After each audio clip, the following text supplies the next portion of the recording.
지금 여권의 내부 문제가 굉장히 지금 복잡합니다.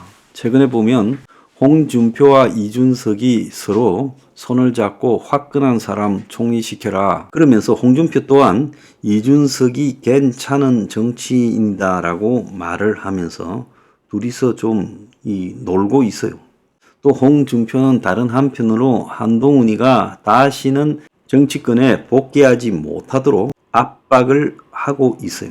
그래서 홍준표와 이준석이가 우리가 키운 정치인이니 하면서 홍준표가 이준석을 저렇게 하는 거는 홍준표도 독자적으로 대권에 갈 수 있는 인물이 아니다라는 거 우리가 다 알잖아요. 이준석을 가스라이팅 시킨 김종인도 독자적으로 대선이든 정치판에 독자적으로 세력으로 이 명함을 내밀 입장이 되지 못해요. 또 지금 이 국민의힘 장외에 있는 이번에 출마하다가 난 김무성류의 이런 인물들도 지금 독자적으로 대통령이 되지도 못해요. 그런데 지금 비주류라고 하면서 이번에 당선된 나경원이 또 안철수 그리고 김태호, 조경태 이런 사람들이 결국은 독자적으로 대권에 근처도 갈 수 없다라는 것을 잘 알고 있어요. 안철수는 조금 다릅니다만은. 그러니까 이들이 대부분 이제 권력을 유지하는 방법은 분권적 개헌을 하는 것밖에 없다는 거예요. 지난번에 보면 황교안이가 2020년 총선을 앞두고 총선에 승리해서 개헌하겠다 그런 헛소리를 했고, 김무성이도 그때 민노총, 정경련 같은 단체들과 함께 개헌 기자회견, 원포인트 개헌 이야기하고, 그래서 우리가 개헌 맞겠다고 2020년 총선 전후에서 굉장히 움직였죠. 국회의원 사무실 전화해서 압박하고 고생 많이 하지 않았습니까? 그러니까 지금 개헌은요, 야권에서 나오는 게 아니라 여권에서 나온다는 거예요. 앞으로 두고 보세요. 여권의 비주류들 대부분과 어떻게 보면 윤석열 친윤조차도 개헌을 이야기를 할 수 있다는 겁니다. 자, 반면에 지금 대선 입구까지 갔다고 생각하는 이재명은 사실은 사법 리스크만 빼면 개헌을 할 이유가 하나도 없고, 조국도 사법 리스크를 빼면 개헌할 이유가 없어요. 성자 독식 좌파들이 독식하는 현 대통령제를 원하겠죠.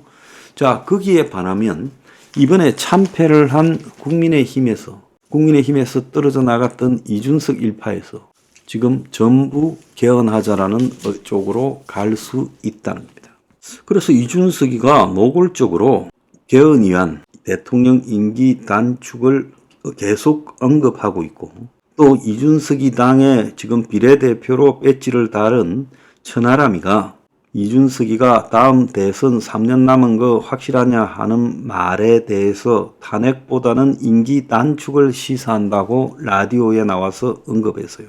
탄핵은 말을 할 수 있지만 오히려 대통령 임기 단축이 더 중요하다라고 말하면서 계획신당의 공약 중 하나가 7공화국으로 가야 되고, 대통령 4년 중심제와 결선 투표제를 포함하는 헌법 개정이 있으면 좋겠다 말했어요. 그런데 이런 식의 개헌을 말하면서 궁극적으로 분권적 개헌을 노리는 것이 이들의 목표지요. 항상 4년 중임제 개헌하자, 결선 투표제 하자면서 개헌판을 열어놓고는 그 다음에는 실제 뚜껑을 열면 분권적 개헌을 이야기합니다. 그래서 이 천하람이도 지금 이런 이야기를 하고 있어요. 그러면서 이준석이는 조기 대선 가능성에 대해서 대통령이 전국을 풀어가는 구상에 따라 다를 거다. 윤이 개헌 추진이나 이런 걸 내놓지 않으면 자기들은 선명한 대여투쟁에 나서겠다고 말하고 있어요. 그래서 개혁신당이 우리는 아주 대여투쟁을 하는 선명한 야당이다라고 말을 한 것도 결국 윤으로 하여금 임기 단축 개헌을 갖다가 끌어내기 위해서 하고 있는 것이다. 이준석은 10일 TV조선 유튜브 채널에 출연해서 우리는 너무 선명한 반윤이다.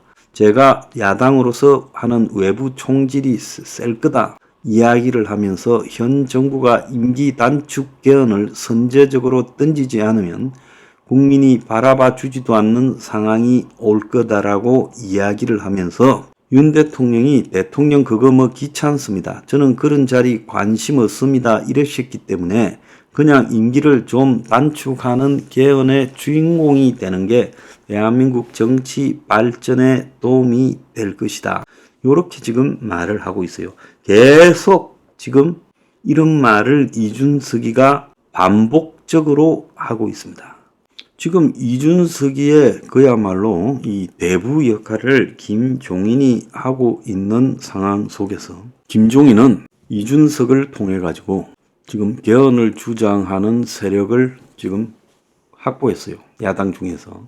그래서 국민의힘 내부가 어느 누구도 다음 대선에 갈 수 있는 상황이 되지 못할 거다. 지난번 대선에서도 밖에서 윤석열이 내려와서 겨우 이겼다.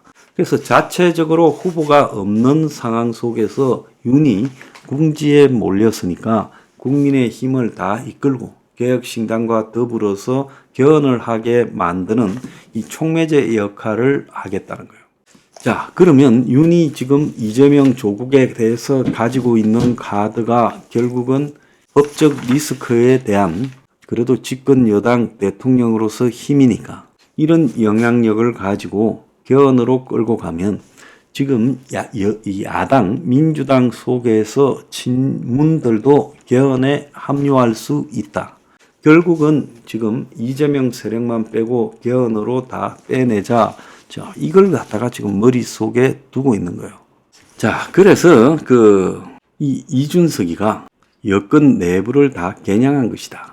결국 여권 내부가 개헌으로 지금 판을 흔들면서 이재명 조국의 사법 리스크를 가지고 그들도 개헌에 찬성하기를 유도할 수 있다는 겁니다. 자, 참 여당 꼴이 우습습니다.